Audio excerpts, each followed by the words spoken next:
Hello mga Chabs! Nandito tayo ngayon sa Morrison. Titingnan natin kung pricey nga ba siya compare sa mga ibang supermarket kagaya ng Poundland, Pound Stretchers, Aldi at iba pa. Let's check out! Ito nga pala ay located sa King Street, Aberdeen, UK.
Mga Chabs, may mga tinda din pala sila mga fresh flower ranging may 15 pounds, 35 pounds, depende sa makukuha mong flower.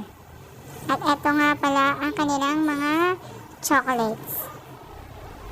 Medyo mas mahal sila talaga ng konti kaysa sa ibang supermarket. Like yung iba 350, yung iba 1.80 na mabibili mo sa ibang store na 1 pound lang. At kapag may occasion naman, ayan, meron din naman silang mga ganyan. May mga cards, mga birthday candle, at iba may mga balloons din. At andito na nga pala tayo sa kanilang chocolate section. Napakadami nilang mga variety.